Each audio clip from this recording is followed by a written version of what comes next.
पाकिस्तान में सोमवार के दिन का आगाज हो। नाज़रीन इकराम, पाकिस्तान के वजीर आजम 5 रोजा दौरे पर 4 मुल्कों के सफर के लिए रवाना हुए। आगाज तुर्किया, फिर उसके बाद अजरबैजान और ईरान, और उसके बाद फिर एक फोरम में शिरकत के लिए ताजिकिस्तान। अब ये जो पहले 3 ममालिक का दौरा है, बिलखुसूस तुर्किया और अजरबैजान, ये दौरे जो है ये बेसिकली पाक भारत कशीदगी के दौरान जो अनप्रेसिडेंटेड सपोर्ट दी गई है उस हवाले से जो पाकिस्तान है वो शुक्रिया अदा करना, और पाकिस्तान का वजीर आजम जा रहा है, फील्ड मार्शल आसिम मुनीर भी साथ। अब तुर्की में एक तो वजीर आजम की मुलाकात, लेकिन एक और मुलाकात भी हुई जो फील्ड मार्शल आसिम मुनीर की जो तुर्किया के फोर्सेस के कमांडर से भी और उनके वजीर दिफा से भी मुलाकातें हुई हैं। और इस सब के अंदर अब एक जो खबर आ रही है, अब इस पे मैं पहले बात करना चाह रहा था, लेकिन पहले तो वो खबर थी जो एलामियों की सूरत में सामने, लेकिन असल खबर की हम तलाश में थे और अब असल खबर के हम करीब पहुंच, और ये भारत के लिए बहुत ज्यादा परेशान होने। आपको मालूम है कि पाकिस्तान की सपोर्ट करने पर तुर्किया और अजरबैजान का बाइकॉट भी चल रहा है। इंडिया ने तो रजब तैयब एर्दोगान की बेटी की कंपनी जो है उसे तक ब्लैकलिस्ट कर दिया, उसकी सिक्योरिटी क्लियरेंस ले ली, और ये एक डायरेक्ट अटैक, टर्की का बाइकॉट हो रहा है। ये सब कुछ अजरबैजान और तुर्की की, आपको पता है कि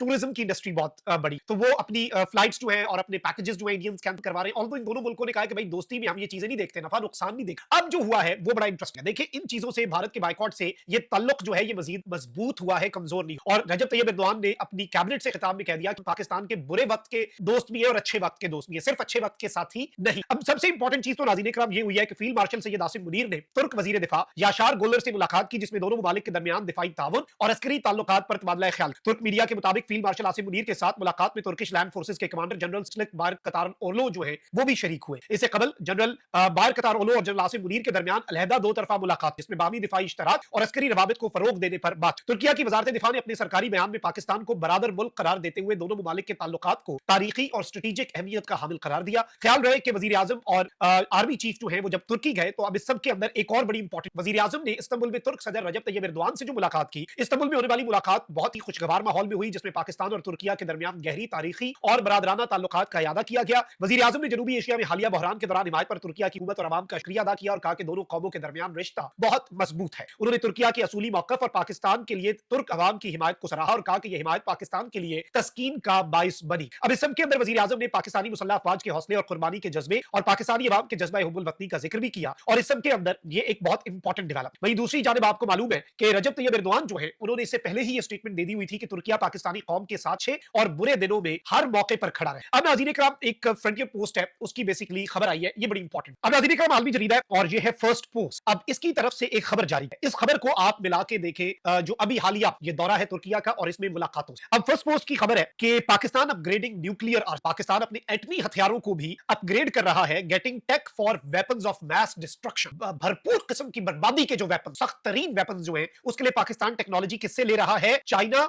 और तुर्की और यूएई। चाइना, तुर्की और यूएई से Pakistan weapons for mass destruction के लिए टेक्नोलॉजी हासिल कर रहा है और अपना न्यूक्लियर आर्सेनल जो है वो अपग्रेड कर रहा है। इस सबके अंदर नाज़रीन इकराम ये कहा जा रहा है कि कुछ सप्लाईज जो है वो हांगकांग, सिंगापुर, तुर्की, यूएई जो है उसकी तरफ से आ रही है, और ये यूएस की इंटेलिजेंस रिपोर्ट जो है उसकी तरफ से ये बात। अब बेसिकली एक तरफ तो ये भारत के लिए भी बड़ा वाज़ेह मैसेज है। भारत के लिए क्या मैसेज है? अमेरिका की इंटेलिजेंस रिपोर्ट के की तरफ से ये बेसिकली भारत के लिए मैसेज है कि पाकिस्तान तुम्हारे वहमो गुमान से भी ज्यादा था। और ऑब्वियसली आपको मैं ये भी बता दूं, चूंकि ये मार्का सिर्फ इंडिया वर्सेस पाकिस्तान नहीं था, ये western weapons versus Chinese weapon, तो अब वेस्ट की तरफ से इंडिया को ये बता दिया गया है कि ज्यादा पंगा ना ले, बात को अब आगे ना बढ़ाना, क्योंकि हम अपनी पॉलिसी रिव्यू कर रहे हैं कि राफेल कैसे गिर गया, हमारे हथियार इतने बेहतरीन कैसे नाकाम हो गए। इसका मतलब यह है कि चाइना के पास बहुत कुछ, चाइना ने अपने बहुत से हथियार, आप यही देखें कि चाइना ने जो पाकिस्तान को दिया वो तो मंजरेआम पर आ गया। चाइना ने जो अपने लिए बना के रखा होगा उसने वेस्ट के वहमो गुमान में वेस्ट के नहीं था, उसने सबको हिला कर रख दिया। अब इस सबके अंदर नाज़रीन इकराम क्या खबर आ रही है कि पाकिस्तान अपने न्यूक्लियर वेपन्स जो है उन्हें चाइना जो है उसकी मिलिट्री और इकोनॉमिक दोनों सपोर्ट से पाकिस्तान अपने न्यूक्लियर वेपन्स को अपग्रेड कर रहा है। और इस सब के अंदर पाकिस्तान जो है वो बाज़ाब्ता तौर पर भारत को अब तक का अपना सबसे बड़ा थ्रेट पाकिस्तान और चाइना देखते हैं, according to a new US defence intelligence agency report released on Sunday May 25, यानी कि ये लेटेस्ट जो यूएस डिफेंस इंटेलिजेंस एजेंसी है उसकी रिपोर्ट। अब इस सब के अंदर मैं आपको ये बता दूं कि अब ये बताया जा रहा है इस रिपोर्ट में कि पाकिस्तान की मिलिट्री जो है वो अब फोकस करेगी बॉर्डर क्लैशेस पर, और इसमें इंडिया जो है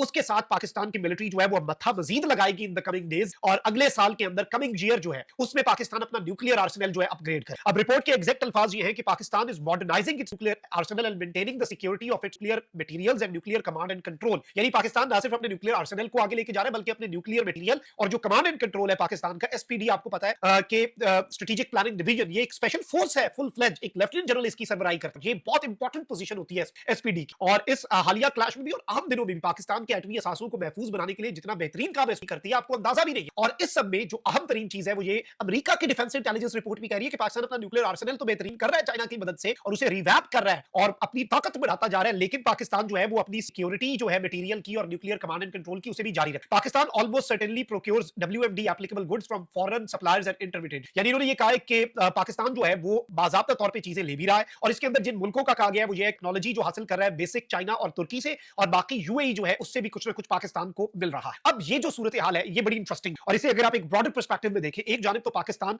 तुर्की के साथ अब जो डिफेंस कॉपरेशन बढ़ाएगा आप उसका अंदाजा भी नहीं कर सकते। तुर्की के बेरफ्तार TB2 ड्रोन्स जिन्होंने अजरबैजान आर्मेनिया जंग के अंदर तबाही फेर दी और अजरबैजान ने न सिर्फ अपना दिफा किया, नागोर्नो काराबाख जो कि अजरबैजान आर्मेनिया का कश्मीर ही है उसे आजाद करवा लिया। अच्छा, फिर यूक्रेन ने रूस को आज तक अगर तिगनी का नाच नचाया हुआ है ना तो वो तुर्की के TB2 ड्रोन है। अब उनका लेटेस्ट वेरिएंट है आकिंजी। अब ये जो आकिंजी ड्रोन है ना तुर्की का, ये याद रखिएगा कि ये तबाही फेरता है, ये लेटेस्ट। पाकिस्तान को आपको मालूम होना चाहिए कि एक C-130 तैयारा आया था तुर्की का जब ये जंग का माहौल बना हुआ था और ये मिलिट्री गुड सप्लाई होते हैं, बहुत कुछ सप्लाई होता है। इवन भारत जो है वो तो इतने होश को बैठा कि भारत ने कहा कि तुर्की ने ना सिर्फ पाकिस्तान को ड्रोन दिए, तुर्की ने अपने मिलिट्री के लोग भेजे कि जाके ऑपरेट करो इन ड्रोन्स को, जाके इंडिया के ऊपर तबाही फेरो। भारतीय मीडिया तो फिर जैसे उन्होंने कराची पे कब्जा कर लिया था, लाहौर पोर्ट तक आ गए थे जहां पर पोर्ट भी नहीं है, तो भारतीय मीडिया ने तो यहां तक कह दिया कि जी तुर्की के फौजी भी मारे गए हैं, नेटो के फौजी मारे गए हैं कि तुर्की नेटो का रुकन है। लेकिन ऐसा कुछ नहीं हुआ। असल में फेंटा जो लगा था वो भी भारत को ही लगा और पूरी दुनिया इसकी गवाही दे रही है। ये हम नहीं कह रहे, हम तो कहेंगे हम जीते, भारत कह रहा है भारत जीता, लेकिन अल्टीमेटली तो फैसला वही करेगा। और इस वक्त जो ये दौरा है इसकी सिंबॉलिक इंपॉर्टेंस को आप सबसे पहला दौरा पाकिस्तान की तरफ से हाई प्रोफाइल काम का हुआ चाइना,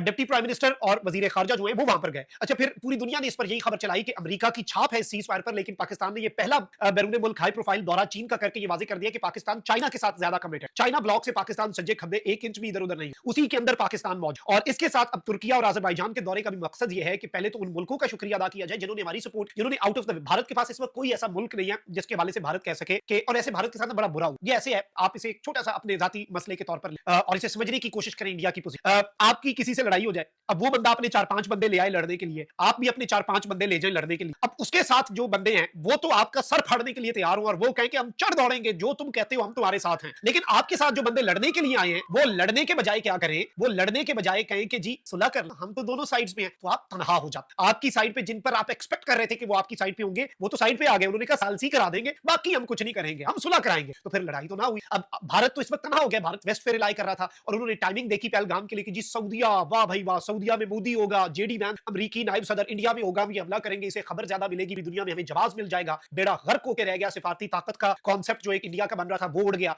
इकोनॉमिक पावर बन रहा था, डोनाल्ड ट्रंप ने ठोक दिया। हर अमेरिकी कंपनी भारत आ रही थी उसने आगे बंद लगा दिया, उसने कहा बंदे बनो, कोई भी नहीं जाएगा उधर, मैं टैरिफ लगा दूंगा एप्पल सैमसंग सब पर। और इसके साथ ही साथ डोनाल्ड ट्रंप जो है अब वो इनके पीछे पड़ चुका हुआ है। फिर भारत अस्करी ताकत चाइना के मुतबादिल के तौर पे वेस्ट जो है इंडिया पे इन्वेस्ट कर रहा है। वेस्टर्न ताकतों ने इंडिया को बगल बच्चा बनाया हुआ था कि चाइना के खिलाफ इसे खड़ा करें, उसे दूध पिला रहे थे कि वो बड़ा होकर चाइना का मुकाबला करेगा, लेकिन वो तो पाकिस्तान का मुकाबला नहीं कर सका, चाइना तो अगला स्टेप है। तो ये इस वक्त इंडिया की सूरत हाल बन गई हुई है और जाहिर बात है कि ये जो तुर्की से अब पाकिस्तान टेक मिलने जा रही है, जो टेक्नोलॉजी मिलने जा रही है, फिर जो वेपन और जो अब मिलिट्री के हवाले से चीजें सामने आई, आप उसका अंदाजा भी नहीं कर सकते कि वो कितनी कमाल चीजें होने जा रही है। और इंडिया के लिए बिल्कुल परेशानी का ये वक्त है और भारत को परेशान होना भी चाहिए, क्योंकि अब उनकी परेशानी में हम इन द कमिंग डेज इजाफा करते ही रहेंगे। अभी तो बांग्लादेश वाले सरप्राइजेस आ रहे हैं, वेट एंड वॉच। आप देखिएगा, आपके साथ उधर से बहुत ख्याल रखिएगा।